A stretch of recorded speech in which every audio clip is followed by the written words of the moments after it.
Hello friends, here today at Rock Island Auction Company we are honored and privileged to share with you some of the rarest fully transferable machine guns on the planet.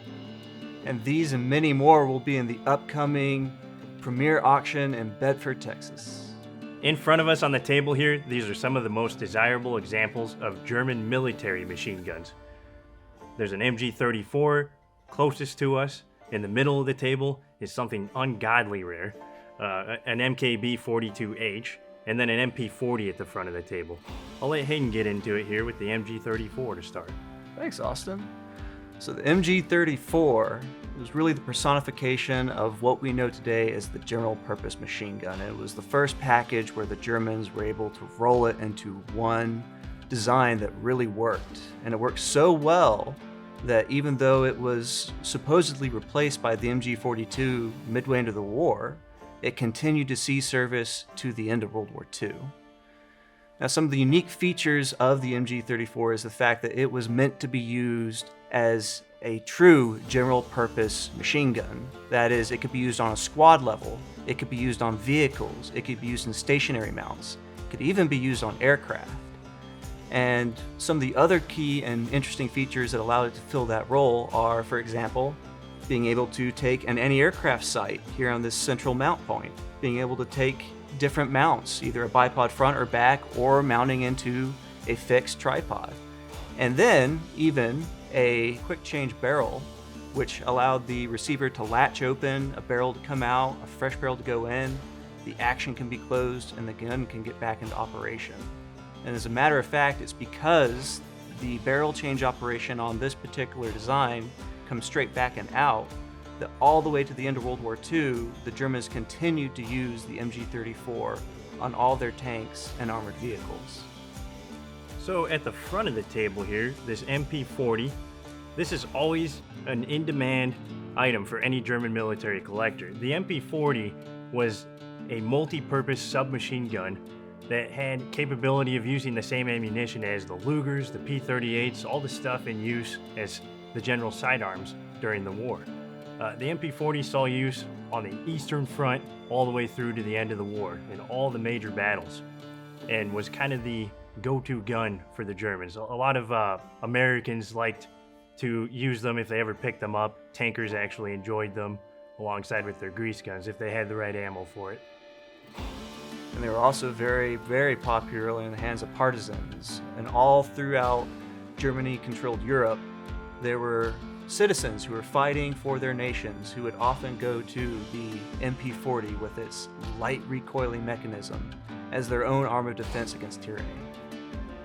So at the center of the table here, this is something that you just aren't going to see every day. It could be another lifetime before we get another example here at Rock Island. This is rare. This is beyond rare. This is a MKB-42H. So that's the H stands for Haenel. There was also an MKB-42W designed next to these. So there were only a very limited amount of these made, along with the ones with the W. So Haenel and Walther originally made two separate designs to use this intermediate cartridge, the 8mm Kurz round. And these are the genesis of what became the MP43, MP44, and ultimately STG-44 platform, which used that 8mm Kurz round and is kind of credited today as the first assault rifle. And I'm not saying that in quotes because the term STG, the STG-44 that it eventually became, stands for Sturmgewehr, which literally translates to assault rifle. And this platform is something that kind of was not copied per se, but the whole idea behind it. The lightweight, lighter ammo, high power, intermediate cartridge, the ability to hold a large number of rounds in a detachable magazine, the shortness of it, the maneuverability. I'll point out something on this, on the MKB, you won't see later in the MPs and STGs. It actually has a bayonet lug on the front and a couple of other neat features. This was constructed with sheet metal that was really advanced for the time. The construction of it was lightweight, easy to manufacture. I'll let you jump into some of the features on this, Hayden. And some of the other interesting things to notice on this specific variant that you won't find on the later MP43 or STG-44 include this expansion chamber up on the front just ahead of the gas block, which was a feature that they thought they initially needed during the initial design phase, but later deleted. And what's really and truly incredible is in overall form factor and basic operation, it didn't go through that much drastic change between the accepted Heinel version and the later mass-produced 43 and 44 versions. It was also sent to the Eastern Front, where it proved very successful in the hands of German soldiers. And it was from that success that later on, when Hitler himself said that he didn't prefer the design and thought it was too modern, and he thought that the Germans should stick with the bolt-action rifle, German command went with it anyway because they saw the potential that this design ultimately held, and what ultimately changed the entire future of military small arms for the next century. So this gun on the table, being a Haenel, there was the Haenels and Walthers, as I mentioned. The Haenel design, like you see here, differed from the Walther, and this is what was picked out of the two companies' designs that were submitted. And they took features from the Walther as well, but this is ultimately, I mean, this gun on the table is such a unicorn. This is the king of all early assault rifles. This is it. This is a fully transferable example. I don't think we're ever going to see another one of these come through here anytime soon. Not anytime soon, and not this nice, especially knowing how many of these were destroyed, let alone ones like this one that will have the scope rail attached, which was a very rare feature in itself. Such a neat feature. Moving on here, we have two incredible machine guns from two very different sides of the World War II conflict. Two highly desirable pieces that most people would kill to own. And despite the fact that these both were developed separate from one another, they ended up having some very similar features. So starting with the Johnson Model 1941 here, some of you are familiar with the Johnson Model 1941 semi-automatic. You see those occasionally. The Johnson light machine guns don't come up for sale very often today. These are fairly rare on the market. This is a really nice example of a fully transferable one here in front of me. These are most famous for their use by the Marine Raiders, paratroopers during World War II, used mainly in the Pacific. They had a pretty high rate of fire. It uses a short recoil system, has this cooling feature on the front of the barrel here. Just an incredible platform, let alone that FG-42 across the table. I'll let Hayden get into that one here. Now, the FG-42 is a unique weapon system in that it was designed to fill the roles of a rifle, a machine gun, and a submachine gun, because in 1941, during the invasion of Crete, the German paratroopers had a rather bad experience when they parachuted to the ground and tried to go to their weapons containers, which were also parachuted to the ground, and found that being unarmed on the ground is not a very good idea when you're a paratrooper. And so, the Luftwaffe requested the development of a select fire rifle that could be carried by the paratroopers as they went out of the aircraft and landed on the ground with. And they ended up coming up with this design. And it is a gas-operated, magazine-fed design, which feeds from a side-mounted 20-round magazine. And it's kind of interesting, too, because they've integrated a bipod that can be swapped around.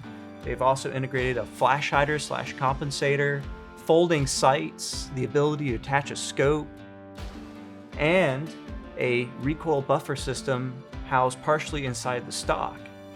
Along with that is the fact that this, being a Type 3, is made out of stamped sheet metal and is a more simplified version of the original Type 1s that had a more steep grip angle. One of the interesting aspects of both of these guns is that they were developed roughly around the same period of time. They didn't have a similar influence on one another, and yet they had a similar form factor when they came out. Both have an integrated bipod, both are lightweight compared to the other machine guns available at the time. Both use a buffer system inside of the buttstock to try to help mitigate some of that full power recoil. And the fact that both of them fire from an open bolt on automatic, yet then fire from a closed bolt on semi-automatic. And I want to point out that both of these use the full power rifle size cartridge.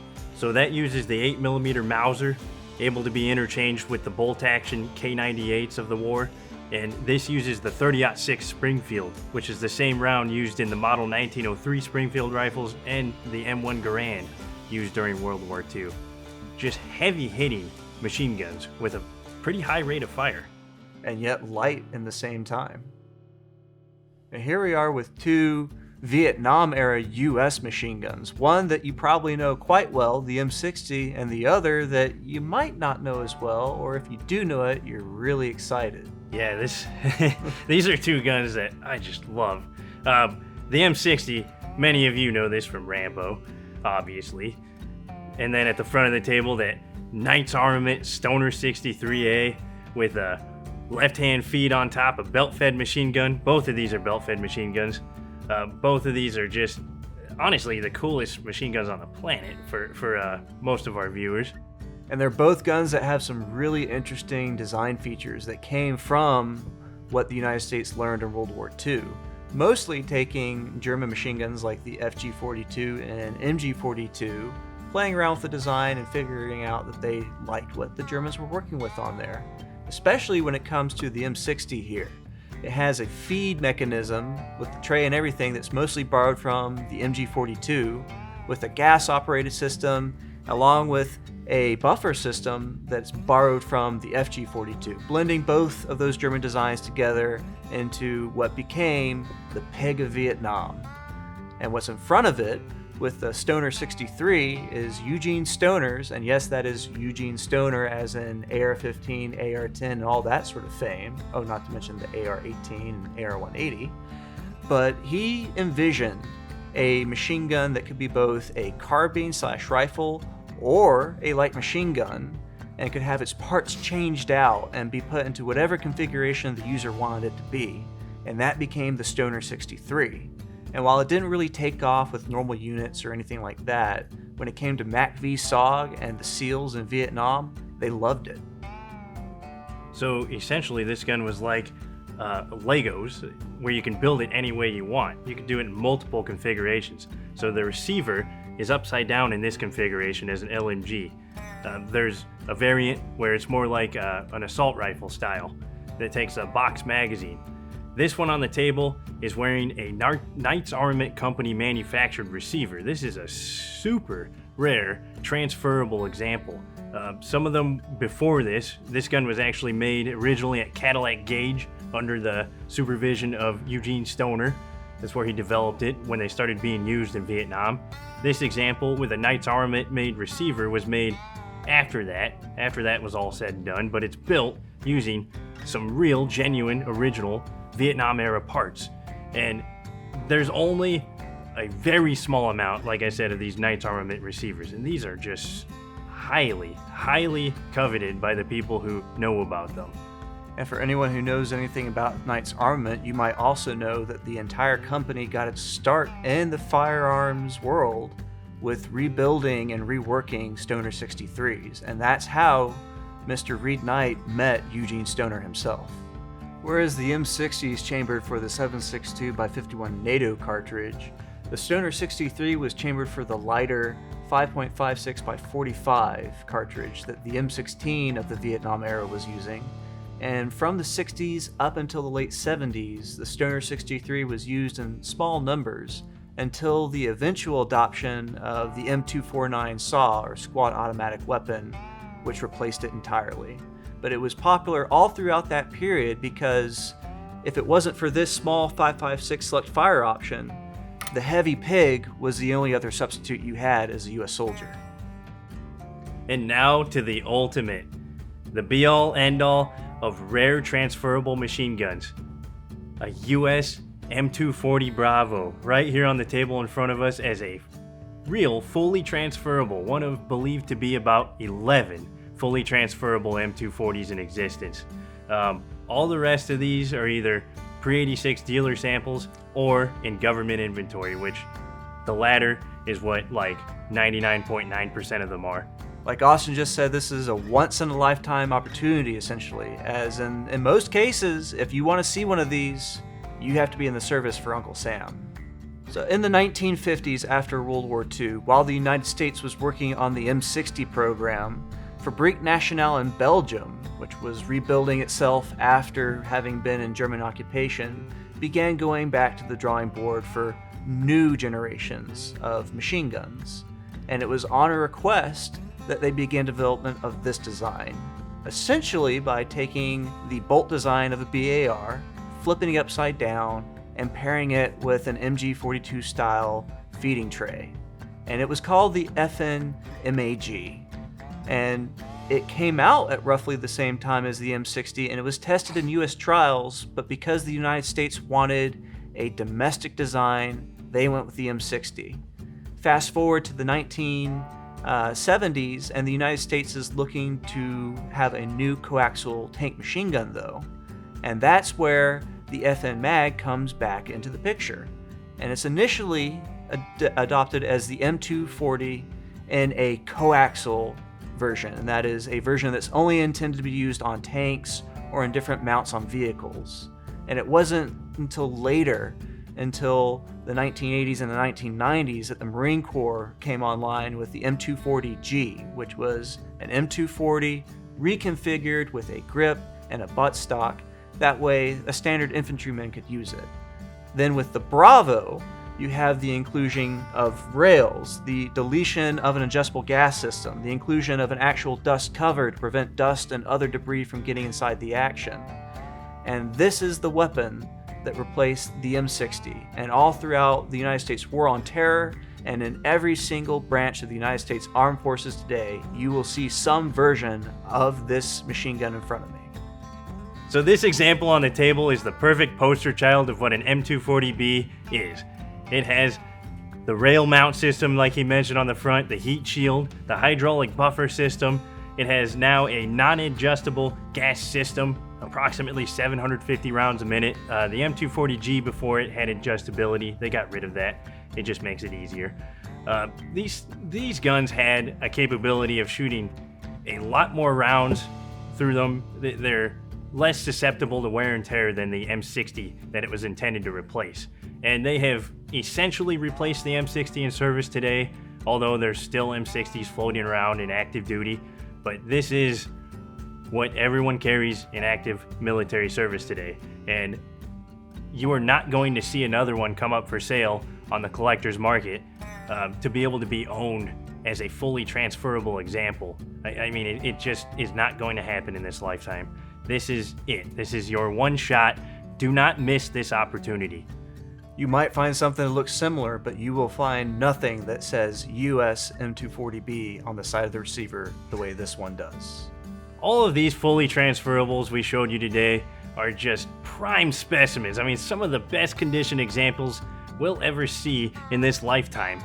From the MKB-42 to the FG-42 to the M60, straight to this M240 in front of me. Just irreplaceable. Fine, fully transferable examples. And the truth is that this is only the tip of the iceberg for all of the Class 3 fully transferables that we'll have in the upcoming December premiere auction in Bedford, Texas. So whether you like your heavy belt-fed machine guns or you like submachine guns or anything in between, more than likely we will have more than one, or at least one, of everything you could possibly want. Only here at Rock Island Auction Company, and only in our inaugural December premiere auction in Bedford, Texas.